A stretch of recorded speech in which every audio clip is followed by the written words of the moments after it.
The air in Los Angeles carried a sharp bite that morning, a mix of urban steel and the distant salt of the Pacific. Gregory Bennett, a man whose very name commanded boardrooms and dictated financial tides, sat behind the wheel of his black Cadillac Escalade, watching the steady flow of pedestrians outside a mid-sized branch of his own bank. This wasn't just any branch. It was the one that had drawn whispers, quiet accusations of poor service, discrimination, complaints he'd seen piling up in recent reports. He exhaled slowly, adjusting the worn leather jacket draped over his broad shoulders. No tailored suits today. No chauffeur waiting by the curb. Just him, stepping into the world as any ordinary man would. Today was a test, and no one inside that bank knew they were about to fail it.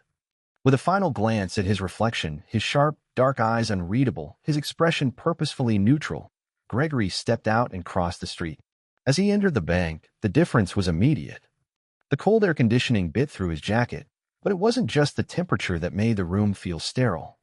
The space was polished, all sleek marble counters and glass panels, yet it lacked warmth. A few customers stood in quiet frustration at the service windows. The staff, mostly white, well-dressed, and absorbed in their own small world, barely glanced up. Gregory moved with unhurried confidence toward the counter. The teller, Jared Miller, glanced at him, eyes flicking up and down in a quick assessment. There it was. That moment. The judgment. Help you? Jared's voice was flat, the kind reserved for inconvenience. Gregory met his gaze steadily. I'd like to withdraw $10,000. A pause. Then an incredulous blink.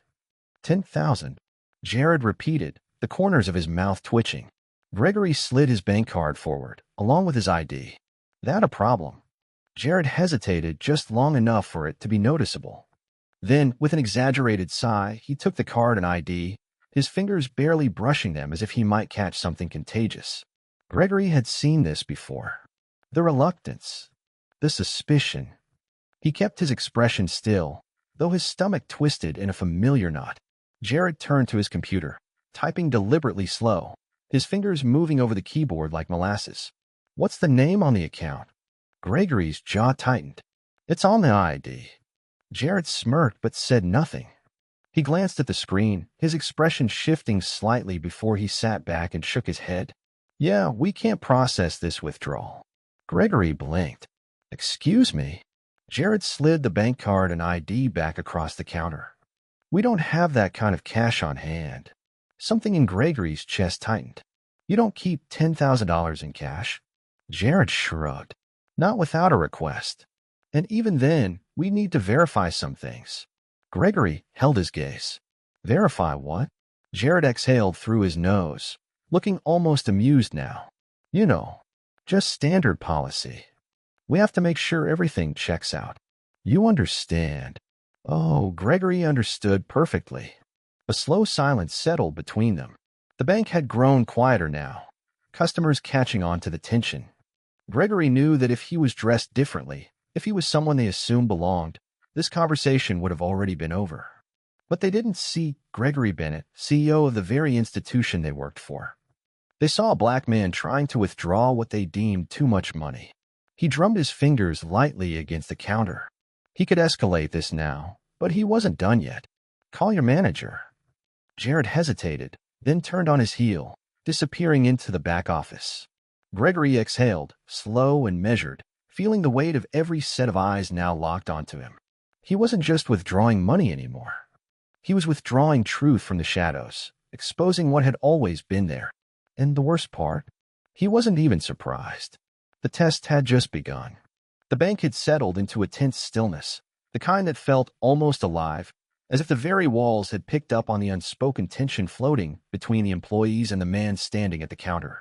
Gregory stood motionless, his fingers resting lightly against the polished surface, his mind sharp as a blade. He wasn't just waiting for a bank manager. He was waiting for the truth to reveal itself. Behind him, he could feel the weight of eyes, silent observers picking up on something off about the situation. A middle-aged woman near the loan officer's desk stole a glance at him, then quickly looked away. A younger man, dressed in a faded hoodie, whispered something to his friend, shaking his head. They could sense it too. This wasn't just about money. This was about power. About who got questioned and who didn't. The door to the back office finally creaked open, and out stepped Lewis Marshall, the bank's branch manager. Tall, late 40s, slightly overweight but well-dressed, with the air of a man who had been comfortable for far too long in his small position of authority. His eyes swept across the room, already annoyed, already looking for a reason to dismiss whatever this was. His gaze landed on Gregory, and something flickered behind his eyes. Not recognition, just calculation. He smoothed his tie as he approached. "Good afternoon, sir," he said, his voice syrupy but detached, the kind of tone reserved for handling people rather than speaking to them. "I was told you had a concern." Gregory met his gaze with the stillness of a predator watching its prey. "Not a concern. A request. I asked to withdraw money from my own account, and your teller seems to think that's a problem." Lewis didn't even look at Jared. Instead, he clasped his hands together in front of him, like a school principal preparing to gently explain something obvious to a troublesome student. "Well, mister." He trailed off expectantly. Gregory exhaled sharply through his nose, more amused than anything. He wasn't going to say his last name. Not yet. "Gregory," he said simply. Lewis nodded, forcing a tight smile. "Mr. Gregory, we have standard policies in place to prevent fraudulent withdrawals. I'm sure you understand. Large sums require additional verification." Gregory arched a brow. "And what verification do you need beyond my bank card, my ID, and my account number?" Lewis's lips pressed together. "Certain indicators require us to be extra cautious." There it was. Indicators. The word dropped like a stone into the silence. Behind Gregory, a man scoffed under his breath. A woman near the check deposit line tensed, as if she'd just been hit by a memory, maybe one that felt a little too similar. Gregory tilted his head. "Indicators like what?" Lewis shifted slightly. His face betrayed nothing, but his body screamed discomfort. He wasn't used to being challenged like this. "Well," Lewis began, voice carefully neutral, "it's just a precaution. I'm sure you understand.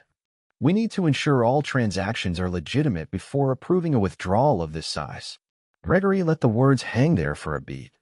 Legitimate. That single word had a weight to it, heavier than the polished marble floor beneath his feet. He had heard it his whole life, in different variations, different disguises.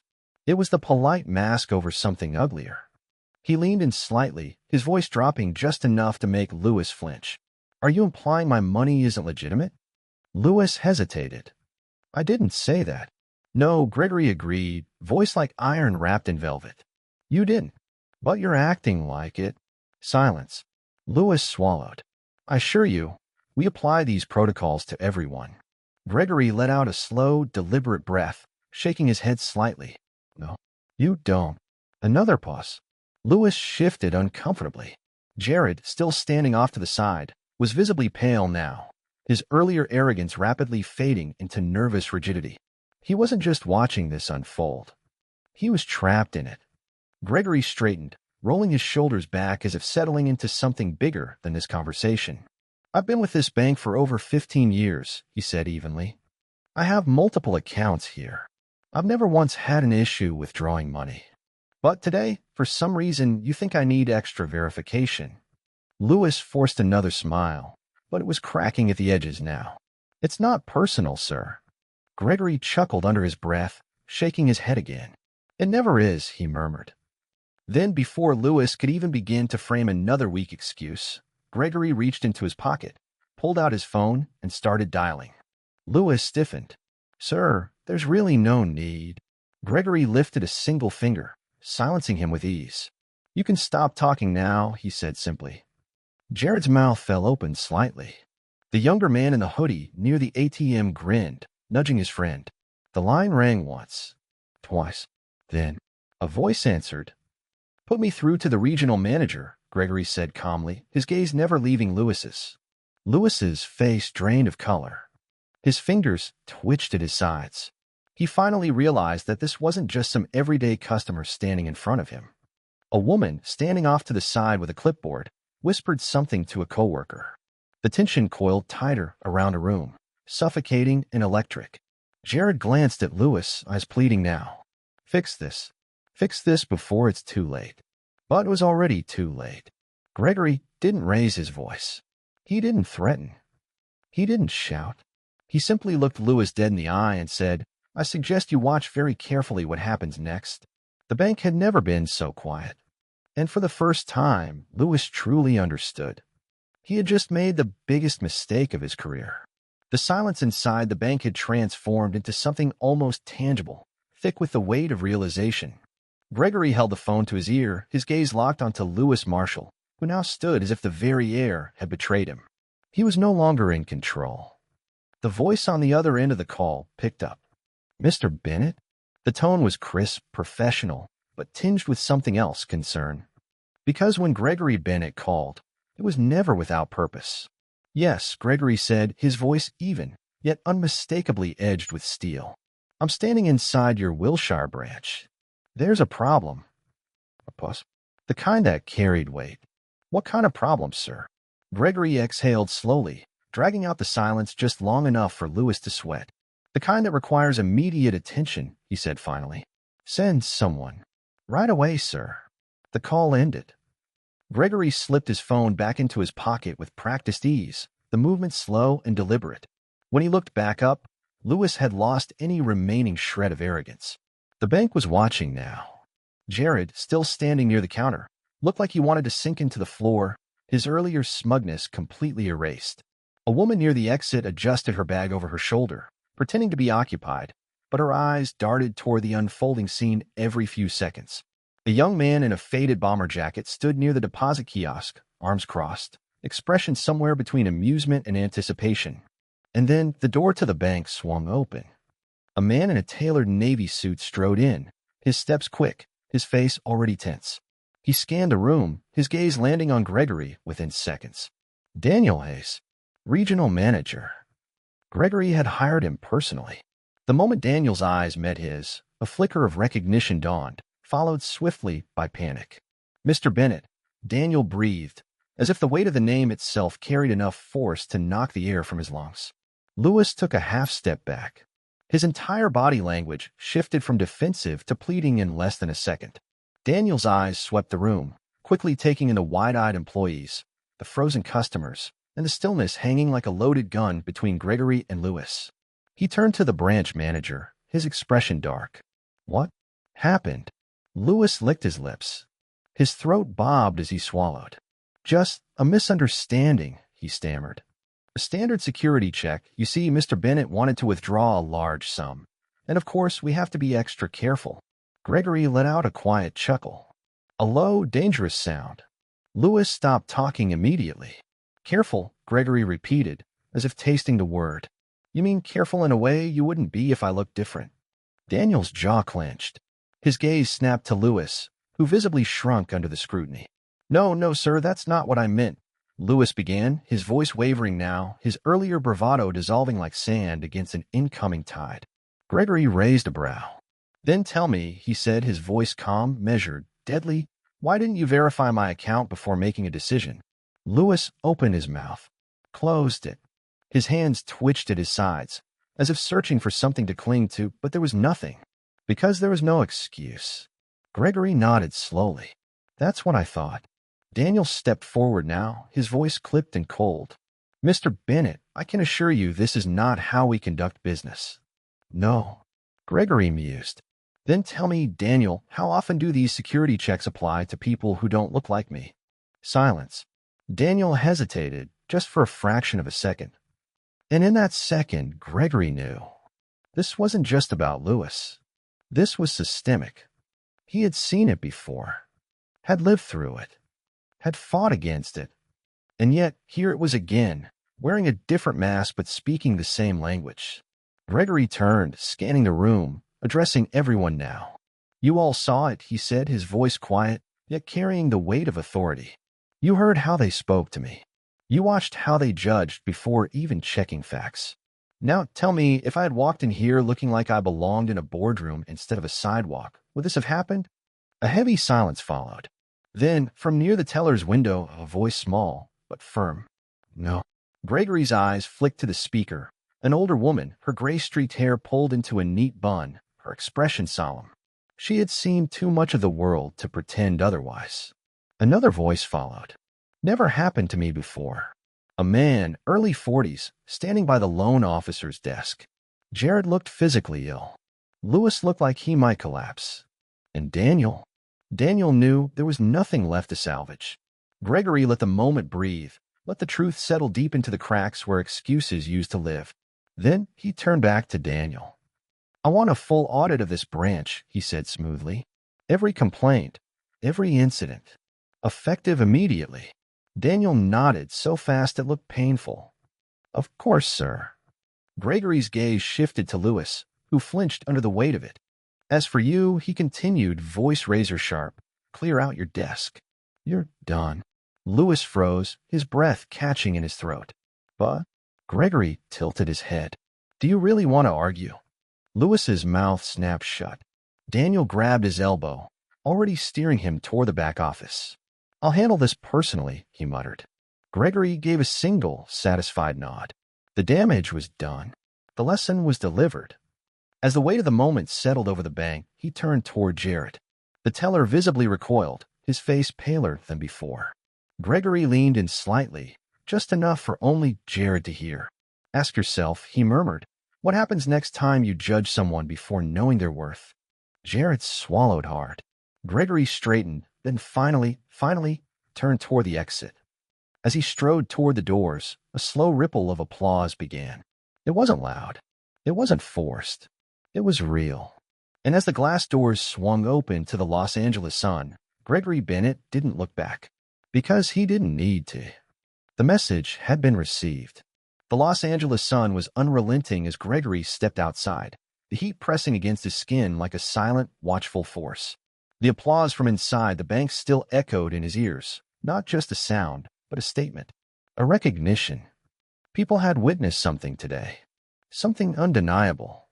He exhaled slowly, adjusting the cuffs of his worn leather jacket, feeling the weight of what had just transpired settle into his bones. This wasn't just about one branch. This was a symptom of something much bigger. His phone vibrated in his pocket. He pulled it out, recognizing the name on the screen immediately. Sarah Caldwell, head of compliance for his financial empire. Efficient, brilliant, and not one for small talk. If she was calling now, it meant the fire had already spread. He pressed accept. Gregory, Sarah's voice was sharp, professional, but beneath it was something else, something close to disbelief. Just got word about what happened at Wilshire. Regional management is scrambling. What the hell did they do this time? Gregory chuckled under his breath, shaking his head as he walked toward his car. You know, Sarah, I keep hoping one day I'll walk into one of my banks and just be a customer. But it seems that's asking too much. She didn't answer right away. But when she did, her voice was colder. Tell me what they did. He recounted the events in measured detail, keeping his voice calm even as the memories stirred something heated beneath his ribs. Sarah listened without interruption, her silence punctuated only by the sound of her nails tapping against the desk on the other end of the line, her signature tell when she was processing something infuriating. Finally, she sighed. I'll start the audit myself. I don't trust Daniel not to downplay this. Gregory smirked, unlocking his car door. Good instinct. But Gregory, her voice shifted now, quieter, something more personal creeping in beneath the surface. This keeps happening. Different cities, different faces, same story. Are we fixing a leak, or are we drowning? He paused, his fingers tightening around the car door handle. He knew the answer. Both, he admitted. Sarah exhaled. I'll get started. And you maybe take a minute. I know what this kind of thing does to you. He didn't respond right away. Because she was right. He had felt this before. Too many times. When he finally spoke, his voice was softer. I'm good, Sarah. I just need to think. She didn't push. Call me when you're ready. The line went dead.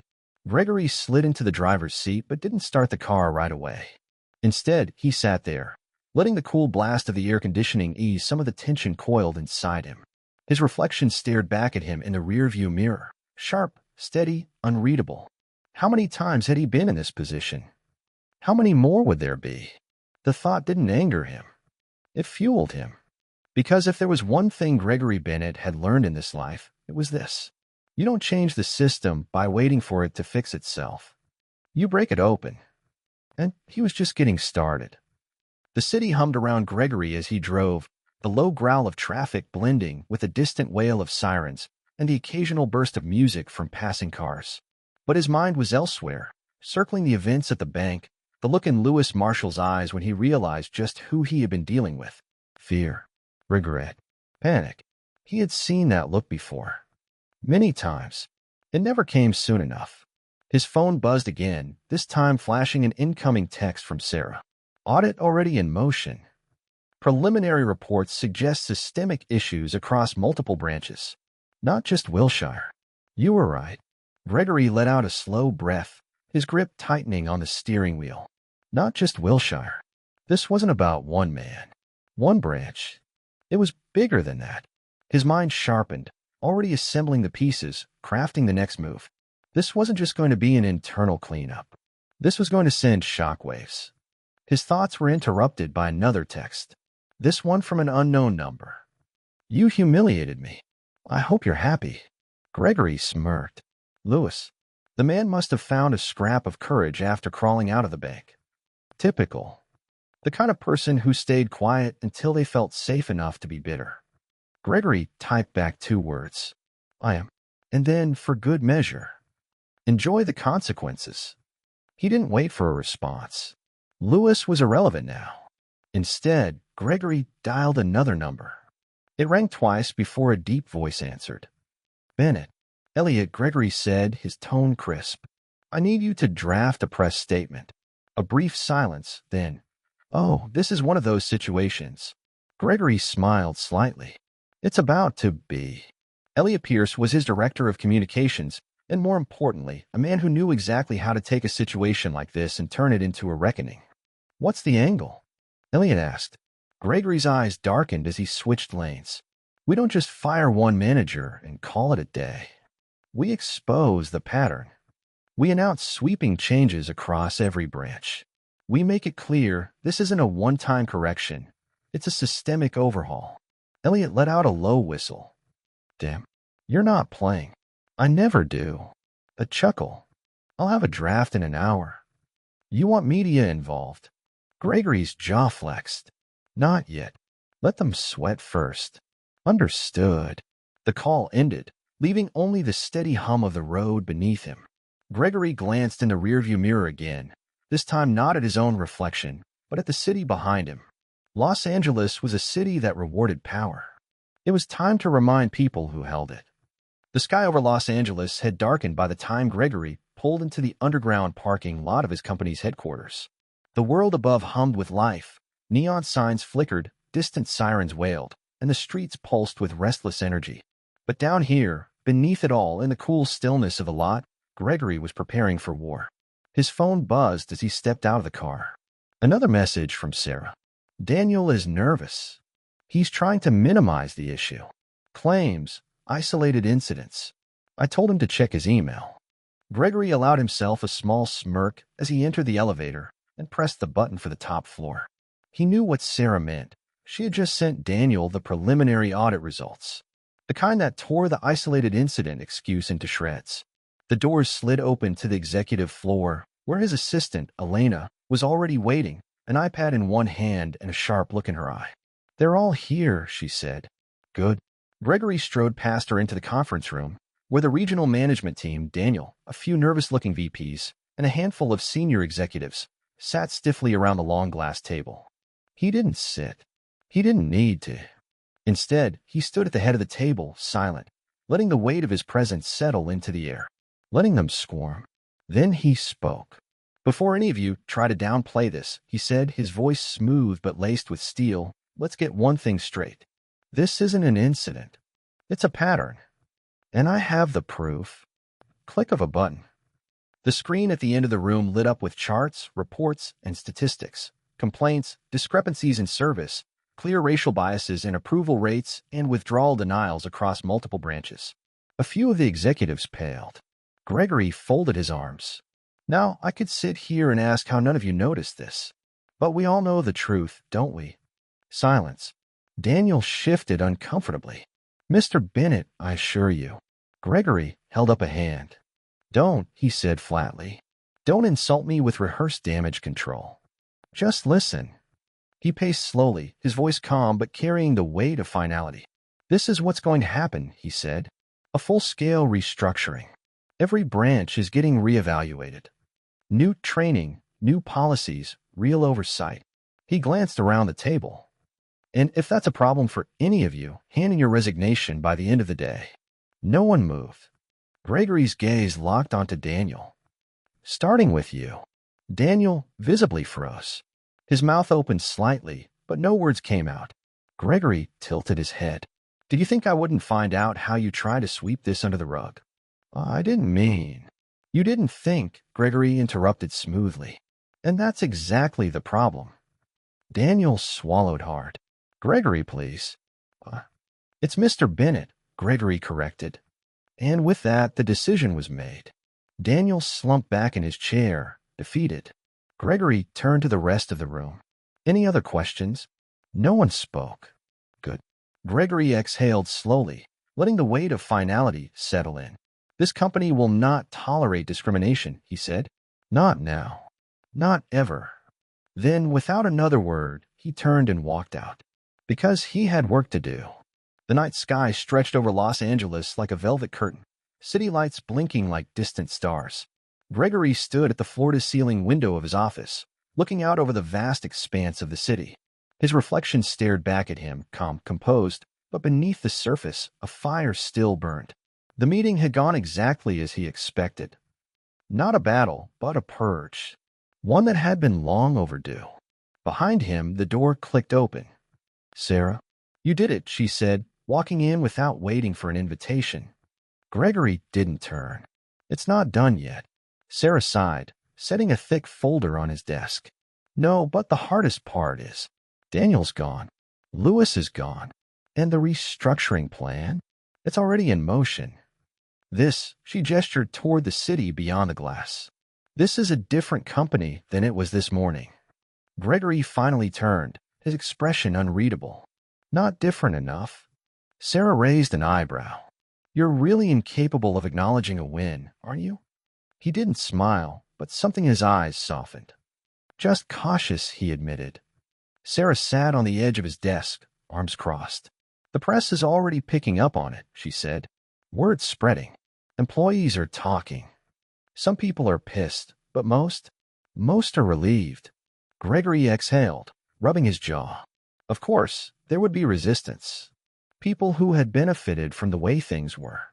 People who liked gatekeeping power. But that didn't matter. He hadn't built his empire by seeking approval.